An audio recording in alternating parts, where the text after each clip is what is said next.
Jilbab di atas, lekuk di bawah. Sebuah estetika yang membunuh etika dan menjadi warisan kosong untuk anak yang masih belajar bertanya. Dan lucunya, mereka menyebutnya sebagai hijrah.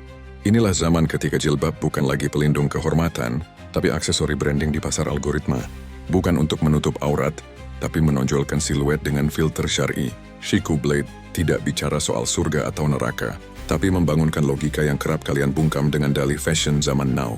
Dan ketika dikritik, maka jawabannya selalu klasik. Ini kan urusan dosa antara aku dan Tuhan?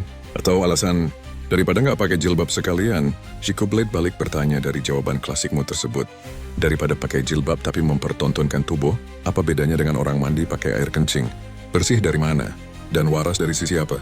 Dan di sanalah letak batas halus yang membedakan manusia dari hewan.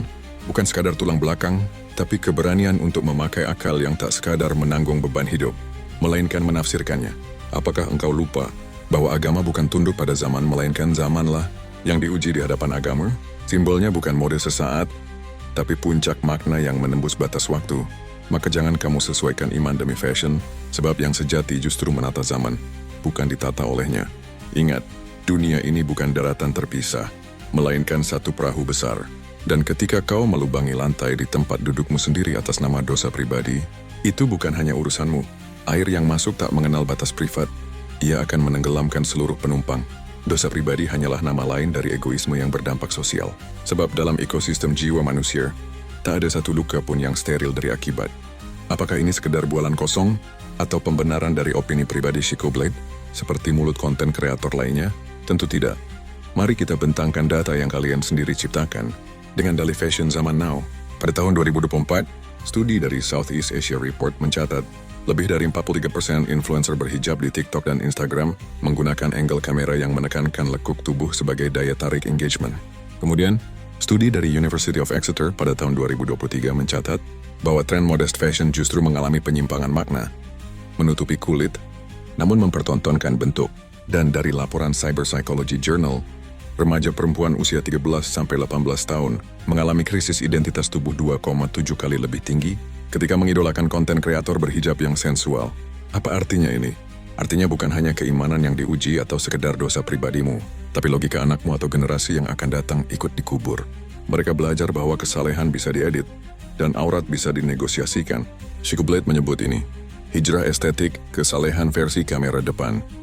Jika data tersebut masih kurang jelas, mari kita gali dampak realita saat ini agar ilusimu semakin terganggu. Dampak pertama, psikologi individu. Hijab menjadi benteng palsu, tubuh disorot, kepala ditutup. Bukan karena malu pada Tuhan, tapi karena takut terlihat biasa saja di feed viral. Maka yang lahir bukan perempuan soleha, tapi konten kreator berjilbab yang takut kehilangan validasi. Kedua, keluarga. Anak perempuan diajari tampil syar'i tapi tetap menarik. Maka kelak ketika anakmu dilecehkan, kamu bilang, itu bukan salah pakaianmu, itu mata mereka. Padahal kamu sendiri yang menormalisasi visual itu sejak dini. Ketiga, pendidikan moral. Guru bicara adab, tapi siswi sibuk membentuk siluet tubuh dalam cermin, sambil berkata, aku tetap syar'i kok. Maka nilai agama berubah menjadi strategi konten. Dan Tuhan hanya disebut saat caption butuh nuansa damai. Keempat, umat dan tokoh agama.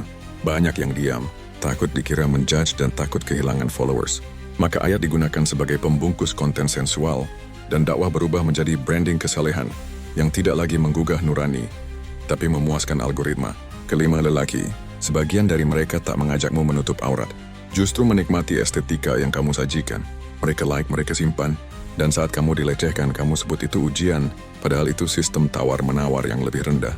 Dari sistem tawar-menawar di pasar, karena kamu sendiri yang membuka jalannya. Keenam, media sosial. Algoritma tidak peduli syariah atau tidak, ia hanya peduli click rate. Maka video berhijab tapi menggoda lebih viral daripada kajian ustazah dan ustadz yang bicara tafsir. Karena dalam dunia algoritma, suara Tuhan kalah keras dari suara sensasi. Ketujuh, dunia nyata. Ketika kamu berbelanja, ketika kamu naik angkutan umum, ketika kamu berjalan sendiri, apa yang kamu pakai hari ini akan menentukan bagaimana dunia memperlakukanmu. Terlihat tidak adil memang. Tapi itulah kenapa kesadaran harus mendahului eksistensi digital. Dan kedelapan, lihat kolom komentar. Akan selalu muncul komentar yang tak logis dari jempol yang logikanya terjepit.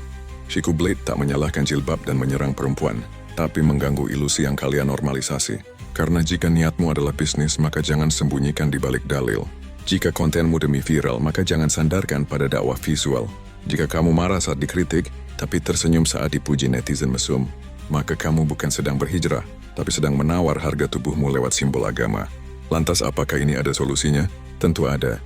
Karena di setiap masalah pasti ada solusi, tapi sayangnya tidak populer tapi logis. Terdengar ribet tapi menyelamatkan harga dirimu dan generasi. Pertama, bedakan antara syariat dan siluet. Jika kamu berhijab, maka niatmu bukan untuk terlihat cantik dalam frame, tapi untuk menyelamatkan pandangan dari bingkai. Kedua, jangan jadikan agama sebagai alat eksistensi digital, karena jika niatmu salah, maka kontenmu akan jadi bumerang. Ketiga, ajari anakmu bahwa berpakaian bukan hanya soal mode, tapi soal moral.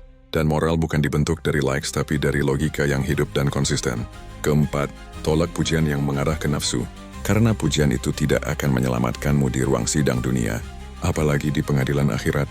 Kelima, didik jempolmu sebelum engkau mengklaim dirimu salehah, karena Tuhan tidak menilai caption, tapi niat di balik postingan. Karena saat batu nisan berdiri di atas tanah yang menutupi badanmu, dan anakmu serta cucumu tumbuh mencari makna hidup, dia akan menemukan rekam jejakmu, bukan lewat kitab, tapi lewat konten yang kamu tinggalkan.